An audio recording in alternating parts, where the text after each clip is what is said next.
Good afternoon, dear adjudicators and fellow debaters. My name is Aletha Ho, a speaker from the affirmative team, and I represent Kalam Kudus Christian School, Surabaya. The motion for today's debate is this House would give social service and skill training for gambling offenders rather than imprisonment. And I, as the affirmative team, strongly agree with this motion. I, the affirmative team, strongly support this motion. Why? Because putting gambling offenders in prison is a moral failure. It ignores the real problem: addiction, lack of skills, and lack of education. Locking them away without giving them help is like saying we punish the weak and we let the sickness grow. We believe that social service and skill training forms of education are the only real way to reform offenders, protect families, and save society. If this motion is rejected, society will face a dangerous cycle.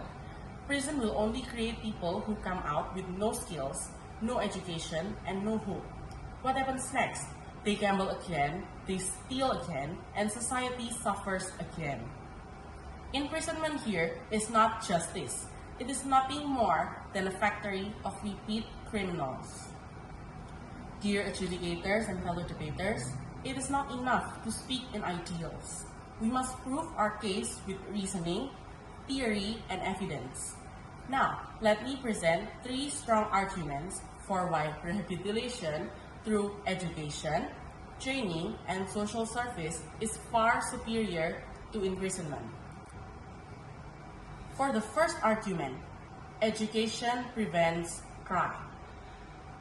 Cesar Beccaria, the father of modern criminology, argued that punishment should prevent future crime, not create more suffering. Education does exactly this. The RAND Corporation found that prisoners who joined education programs had 24% lower reoffending rates.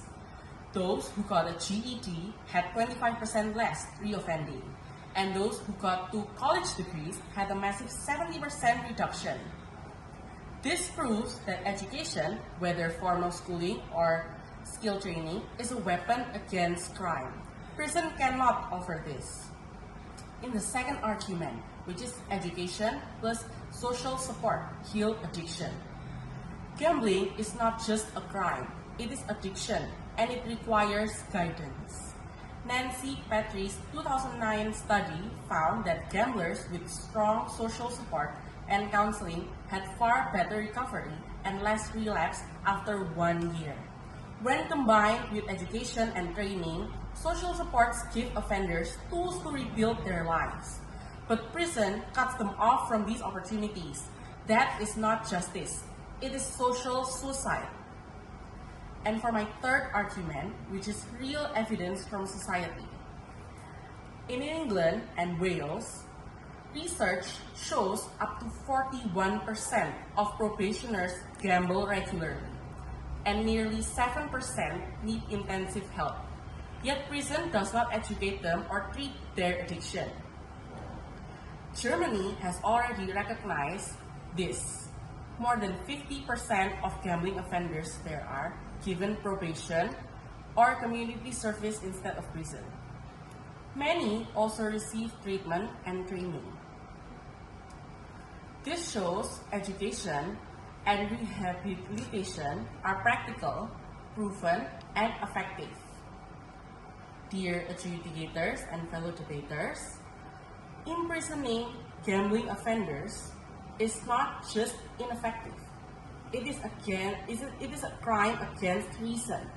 It is like planting seeds of immorality in the soil of justice. I affirm once again, education and training reduce crime. Social service and support heal gambling addiction. Real-world evidence proves this works better than prison. Therefore, we must choose rehabilitation through education and service over imprisonment. This is not only smart policy, it is a moral necessity. Thank you.